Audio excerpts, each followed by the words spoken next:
Hello, we are going to go through the 8th grade literary terms. Your job is to follow along and fill in any blanks on your note sheet that you don't have. The first literary term we're going to talk about is exposition. And the exposition is a character, setting, and basic situation of a story. We're introduced to the main characters and some secondary characters. We're introduced to the setting, which is the where, the when, of the story, and then the basic situation, what's beginning to happen. The complicating incident of a story is the one thing that has to happen or this story doesn't. The rising action of a story is when conflicts begin to occur and the story gets interesting. The climax of the story is the turning point in a story, and it's often action-packed. The falling action of a story is where the action slows down and problems start to get solved. The resolution of a story, events wrap up, life returns to normal, and the story ends. The plot diagram looks like this, and each of those pieces we just talked about fit in the plot diagram like this.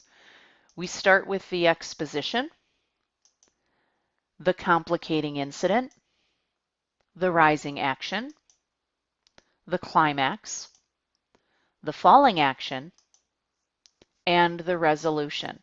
Again, exposition where we're introduced to characters, settings, basic information. The complicating incident, that one thing that has to happen or this story can't happen in this way. The rising action, conflicts and problems begin to occur. The climax, those complex or conflicts start to be, they come to a head. And then the falling action, those problems start to get resolved, and the resolution is where the story ends and life goes back to normal. One big thing about each story is conflict, and conflict is a struggle between two forces.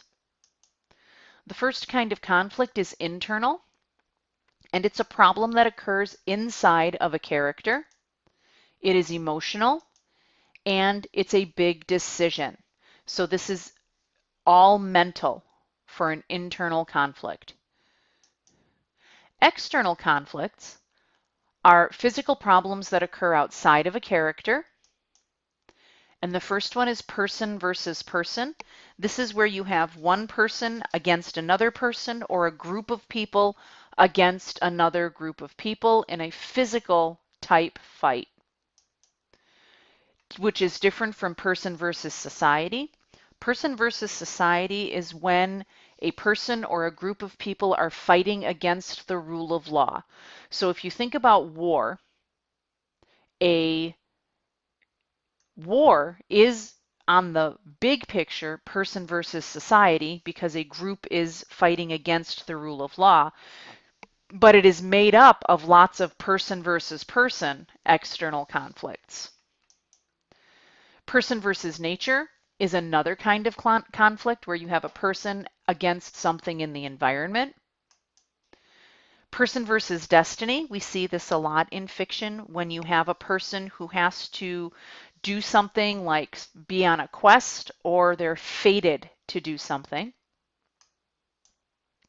Person versus technology, this is a conflict where technology is getting in the way of humans doing what they need to do.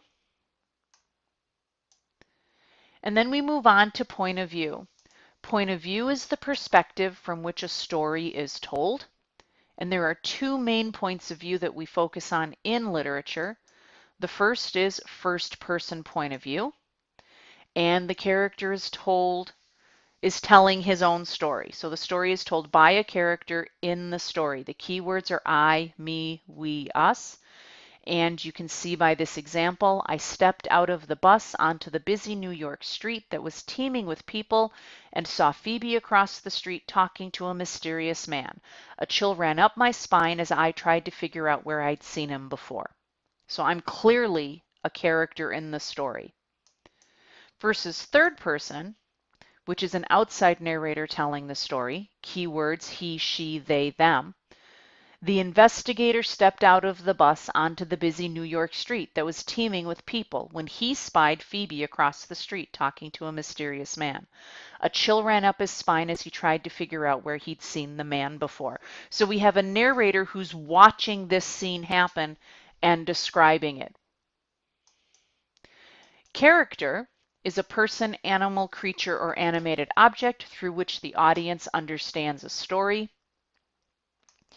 And the first kind of character is a dynamic character.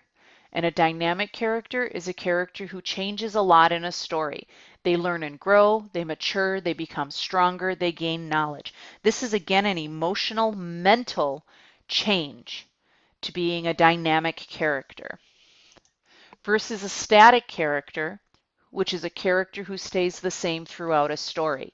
Often a mentor can be counted on to do the same thing in the same way almost every time. The protagonist of a story is the main character of the story. This is not necessarily the good guy in the story. Okay, it's simply the main character. The antagonist is the character opposing the protagonist. Theme is the big idea of a story and the message or life lesson then can be learned. So this is a list of themes. These are big ideas that we have in many stories that we read. And then right below here, these are messages or life lessons that we can learn about these big ideas. We can have the same big idea in multiple texts, but learn something different based on the story that we've read. A symbol is an object, color, or place in a story that stands for or represents something beyond itself. So a dove means love or peace, a flag, freedom, country, and red often symbolizes anger or danger. An allusion is a reference to a person, event, or thing that appears in another well-known piece of literature. So we often allude to Greek mythology, or to Shakespeare, or even to the Bible.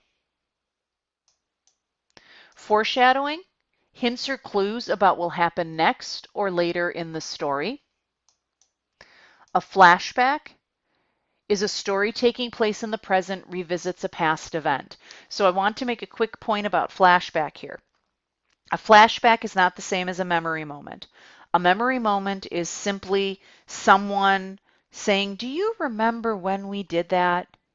A flashback is you're in the present time of the story and someone maybe says something or thinks something or has a dream and we're taken to a new scene of that event that happened in the past. And when that scene is done, we come back into the story that we're in now. Irony occurs when the opposite of what is expected happens in a story or in life. The first kind of irony is situational irony, when the opposite of what is expected happens for both the characters and the audience. There's a great video that if you want to copy or write down this URL, there's a great video on situational irony that you can watch. And then there's verbal irony. Verbal irony is where a character says the exact opposite of what is meant, and it's often sarcastic. Again, there's another really great video if you're interested in watching it. Dramatic irony is when the audience knows something the character doesn't. And again, a third really awesome video. The mood of a story is the way the reader, listener, or watcher feels about a story. So the way the reader, listener, or watcher feels about a story, so you as the one taking the story in feel. The tone is the way the writer or the narrator feels about the story. So the tone is what's inside the story. The mood is what's inside the reader or watcher. And that's the end of our literature terms presentation.